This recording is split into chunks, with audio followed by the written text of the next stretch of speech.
আসসালামু আলাইকুম। আশা করি সবাই ভালো আছেন। আমার চ্যানেলে সবাইকে স্বাগতম। শেখ হাসিনা সরকারের পতনের পর অনেক দল, অনেক ব্যক্তি বিরাট স্বপ্ন নিয়ে এগুচ্ছেন। এখন রাষ্ট্র ক্ষমতায় আছেন ডক্টর ইউনূস এবং তার অন্তর্বর্তীকালীন সরকার।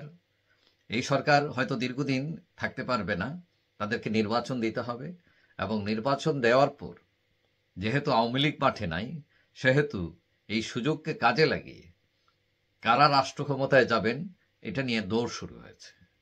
সেই দৌড়ে আছেন প্রধান তো আছেন বিএনপি, ইসলামী শক্তিগুলো, ছাত্ররা।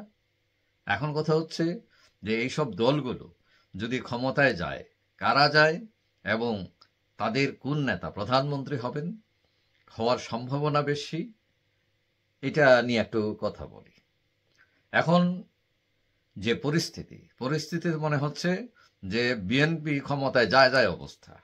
তারা মনে করে যে দ্রুত নির্বাচন হয়ে গেলে আওয়ামী লীগের উপর যে মানুষ ক্ষোভ, এই ক্ষোভটা কাজে লাগিয়ে অ্যান্টি আওয়ামী লীগ ভোট নিয়ে তারা দ্রুতই ক্ষমতায় চলে যেতে পারবে। তাদের বর্তমান নেতা তারেক রহমান, ভারপ্রাপ্ত চেয়ারম্যান, তিনি এখন লন্ডনে আছেন। তিনি দ্রুত ফেরার চেষ্টা করছেন। তার নামে মামলা আছে এবং শাস্তি হয়েছে যাবজ্জীবন এবং 40 বছরের উপরে বিভিন্ন কারাদণ্ড হয়েছে তার। এবং তিনি হয়তো চেষ্টা করছেন যে এইগুলোকে স্তব্ধ করে দিয়ে তিনি কিভাবে দ্রুত আসবেন এবং দলের কার্যকলাপে সরাসরি অংশগ্রহণ করবেন। খালেদা জিয়া অসুস্থ। এখন কথা হচ্ছে বিএনপি ক্ষমতায় যেতে পারে, হয়তো তারা একা যাবে অথবা তারা জোট করে যাবে।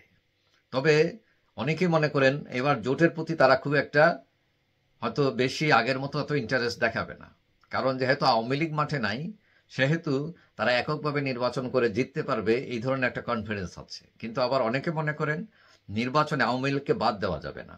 আওয়ামী লীগকে নিষিদ্ধ করার জন্য কোর্টের বারান্দায়ও যাওয়া হয়েছে, কিন্তু সেটা খারিজ হয়ে গেছে সেই আবেদন। যার ফলে আওয়ামী লীগ নিবন্ধিত দল এবং নির্বাচন করবে এটা নিশ্চিত। তবে আওয়ামী লীগ ক্ষমতায় যেতে না পারলেও প্রধান বিরোধী দল হবে, এটাও প্রায় নিশ্চিত। তো এখন কথা হচ্ছে কে ক্ষমতায় যাবে। এখন যদি আওয়ামী লীগ মাঠে থাকে তাহলে হয়তো বিএনপি কিছু দলকে তার জোটে নিতে পারে।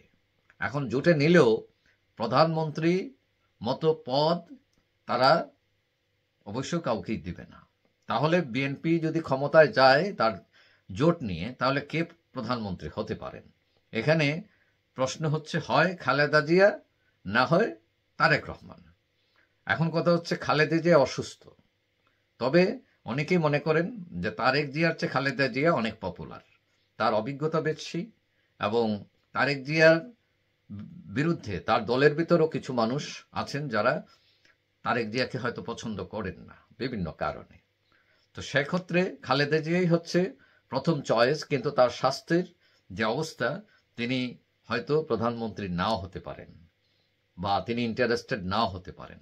এক্ষেত্রে খালেদা জিয়াকে হয়তো প্রেসিডেন্ট হিসাবেও ভাবার একটা সুযোগ রয়েছে। কেউ কেউ মনে করেন তিনি হয়তো কোনো দায়িত্বই নেবেন না, হয়তো দলের চেয়ারম্যান হিসাবে থাকবেন এবং সেখানে তারেক রহমান প্রধানমন্ত্রী হবেন এবং তার দলের শফিক রেহমান কে প্রেসিডেন্ট করা হতে পারে। অথবা তার যে তাদের সাথে যে জোট হয়, সেই জোটে যদি জামাত থাকে তাহলে তাদের কাউকে, অথবা তাদের যে আমির আছেন ডক্টর শফিকুর রহমান, তাকেও প্রেসিডেন্ট পদে বসানো হতে পারে। এখন গেল বিএনপির প্রসঙ্গ। এখন আরেকটি শক্তি মাথাচাড়া দেওয়ার চেষ্টা করছে, সেটা হলো ইসলামিক দলগুলো, বিশেষ করে জামাতে ইসলাম। তারা শেখ হাসিনার পতনের পর বিভিন্ন ইসলামী দলের সাথে মিটিং করা শুরু করেছে, যে তারা সকল ইসলামী দলগুলো মিলে যে ইসলামী শক্তি তারা ক্ষমতায় যেতে পারে কিনা সেটারও চেষ্টা করবে তারা, এবং সেটা জামাতের নেতৃত্বেই হবে। এবং এরকম যদি হয় তাহলে জামাত যেহেতু এখানে বড় সংগঠন, বড় পদটিও তারা দাবি করতে পারে। এক্ষেত্রে ডক্টর শফিকুর রহমানের প্রধানমন্ত্রী হওয়ার সম্ভাবনা উড়িয়ে দেওয়া যায় না যদি তারা ক্ষমতায় যায়। তবে আমরা যদি দেখি যে বিগত নির্বাচনগুলোতে ইসলামী এইসব দলগুলো ভোট তেমন নাই। তাদের হাক ডাক বেশি কিন্তু ভোট কম। যেমন তাদের টোটাল ভোটই হচ্ছে যে অ্যাবাউট 7%, 7% ভোট নিয়ে তো আর ক্ষমতায় যাওয়া যায় না।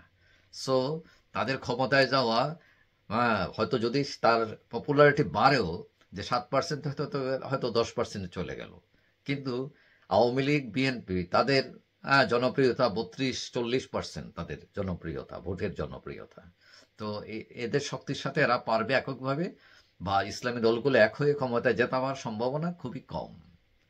তারপরে আছে ছাত্ররা।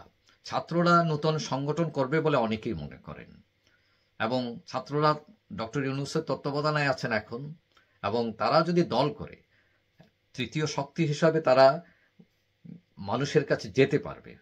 কারণ ছাত্রদেরকে অনেকে বিশ্বাস করছেন, তারা যে এই আন্দোলনের যে সাকসেস দেখিয়েছে তাতে কেউ কেউ তাদের উপর বিশ্বাস করতে চাচ্ছেন, কিন্তু তাদের অভিজ্ঞতা কম, বয়স কম, সেই তুলনায় তাদের অর্জন অনেক বেশি। কিন্তু অনেকে মনে করেন তরুণদের সুযোগ দেওয়া উচিত।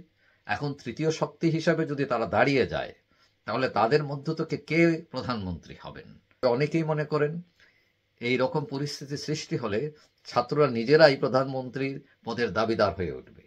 তারা মনে করবে যে আমরা অর্জন করেছি, আমরা ভাগ দিব কেন এটার। অনেকের কাছে এটা অবিশ্বাস্য মনে হতে পারে যে এই ছোট ছেলে সে প্রধানমন্ত্রী হয়ে যাবে, কিন্তু অসম্ভব কিছু না। কারণ এই ছাত্ররা একদিন মন্ত্রী হবে সেটা আমি আপনিও বিশ্বাস করি নাই, কিন্তু বাস্তবতা হচ্ছে তারা হয়েছে মন্ত্রী। এখন আসলে তরুণ যারা আছে, তরুণদের কাজ করার স্পৃহা বেশি থাকে, স্বপ্ন বেশি থাকে, উদ্যম বেশি থাকে। সুতরাং তাদেরকে অবহেলা করাটাও ঠিক না, বরং তাদেরকে সুযোগ দেওয়া উচিত।